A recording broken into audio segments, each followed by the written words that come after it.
ராமநாதபுரம் மாவட்ட அகமுடையார் முன்னேற்ற சங்கம் சார்பில் அரசியல் விழிப்புணர்வு மாநாடு பட்டணம் காத்தான் ஈசிஆர் சாலையில் நடைபெற்றது. அகமுடையார் சங்கத்தின் மாவட்ட தலைவர் பாம்பன் ராஜாஜி தலைமை வகித்தார். மாவட்ட செயலாளர் ராமகிருஷ்ணன் வரவேற்புரை ஆற்றினார்.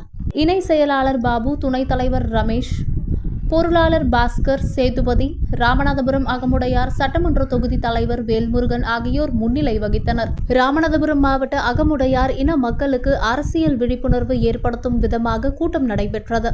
கூட்டத்தில் கமுதி, கடலாடி, முதுகுளத்தூர், பரமக்குடி, நயினார்கோவில், திருவாடானை, ராமேஸ்வரம் மண்டபம், வழுதூர், வாலாந்தரலை, தெற்கு காட்டூர், உடைச்சியார், வலசை உள்ளிட்ட பல்வேறு பகுதிகளை சார்ந்த 5000த்திற்கும் மேற்பட்ட பொதுமக்கள் கலந்து கொண்டனர். ராமநாதபுரம் மாவட்ட அகமுடையார் முன்னேற்ற சங்கம் சார்பில் தீர்மானங்கள் நிறைவேற்றப்பட்டது.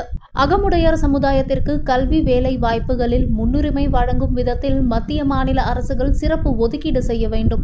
ராமநாதபுரம் சட்டமன்ற தொகுதியில் அதிக பெரும்பான்மையாக இருக்கக்கூடிய அகமுடையார் சமுதாய வேட்பாளர்களை அரசியல் கட்சியினர் நிறுத்த வேண்டும். அப்படி செய்தால் அனைத்து அகமுடையார்களும் அரசியல் கட்சிக்கு அப்பாற்பட்டு வாக்களித்து வெற்றி பெற செய்வோம்.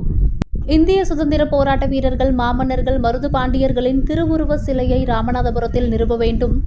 மாமன்னர்கள், மருது பாண்டியர்களின் விடுபட்ட வாரிசுதாரர்களுக்கு அரசு உதவித்தொகை வழங்க வேண்டும்.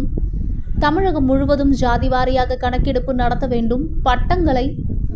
பட்டங்களை துறந்து அகமுடையார் சமுதாயம் என்ற ஜாதி பெயரை அரசு ஆவணங்களில் சேர்க்க வேண்டும் என ஆகிய 5 தீர்மானங்கள் நிறைவேற்றப்பட்டது.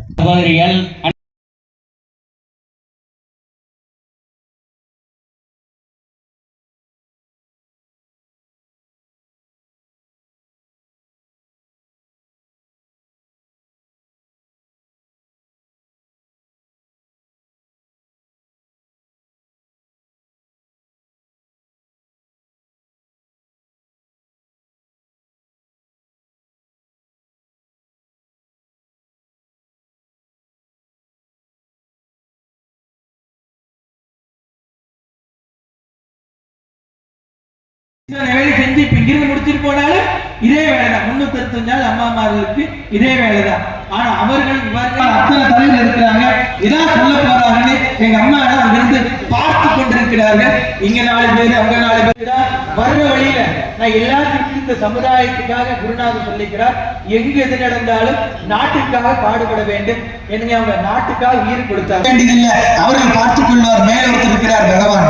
எந்த நேரத்தில் எதை கொடுக்க வேண்டும், எந்த நேரத்தில் எதை பார்க்க வேண்டும், எந்த நேரத்தில் எதை கேட்க வேண்டும் என்பதை அவன் முடிவு செய்து கொள்வார். இன்னைக்கு இந்த நேரத்தில் இந்த விழா இப்ப 2026 நம்மளுடைய அகமுடையார் சமூகங்களுக்கு இந்த சட்டமன்றத்துல ஏன் இந்த ராம்நாடு மண்ணுல நம்மளுக்கு உண்டான பிரதிநிதித்துவம் கொடுக்க மாட்டாங்க அப்படின்னா, ஏன்னா நம்ம தான் யார்ட்டையும் மண்டிட்டு பழக்கம் இல்ல.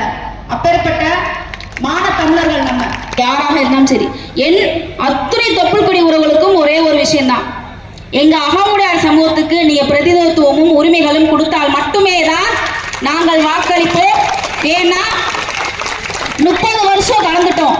30 வருஷமா இந்த ராம்நாட்டுல அதிகமா நம்ம தான் இருக்கோம். அப்பேற்பட்ட இந்த மண்ணுல, நம்மளுடைய மான தமிழர்கள் நிறைந்த இந்த மண்ணுல நமக்காக உயிர் போராட்ட சுதந்திர போராட்ட வீரர்கள், நம்மளுடைய முப்பாட்டன் மருது சகோதரர்கள் இருக்கிற பெருமைகளை சொல்வதற்குரிய நம்மளுடைய வரலாறுகள் இருக்கிற இந்த சமூகம் ஏன் இப்போ எங்களுக்கு பிரதிநிதித்துவம் கொடுக்க மாட்டேங்கிறீங்க, எங்களுக்கு உண்டான உரிமைகளை கொடுக்க மாட்டேங்கிறீங்க. அதே மாதிரி பழனி பாபா மாணவியாக நான் உங்களோட இறுதி வர கை கோர்த்து என்னுடைய தொப்புள் கொடி அது எந்த அரசியல் கட்சிகளாக இருந்தாலும் சரி எங்களுக்கு உண்டான சலுகை கொடுங்க. இல்லாட்டி எங்களுடைய இந்த சட்டமன்ற தேர்தலில் ராம்நாட்டில் எங்களுக்கு உண்டான வேட்பாளர்கள் கண்டிப்பாக நிப்பாட்டுறீங்க. ஏன்னா அதிக மக்கள் தொகை நம்ம மட்டும்தான் இருக்கோம். அதனால கண்டிப்பா நீங்க வாய்ப்பு சொல்லுங்க. அது எந்த கட்சிகளாக இருந்தாலும் சரி, என்னுடைய அத்தனை அன்னைமார்களை யாராச்சும் ஒரு அண்ணன்மார்களுக்கு கொடுத்தீங்கன்னா கண்டிப்பாக இங்க இருக்கிற இஸ்லாமிய சொந்தங்களும் உங்களுக்காக குரல் கொடுத்து நான் கண்டிப்பாக பேசுவேன். வெற்றி பெற வைப்போம். இந்த ராம்நாடு சட்டமன்ற தொகுதி அகமுடையாருக்கு என்று பழனி பாபா மாணவியின் சார்பாக கேட்டுக்கொள்கிறேன்.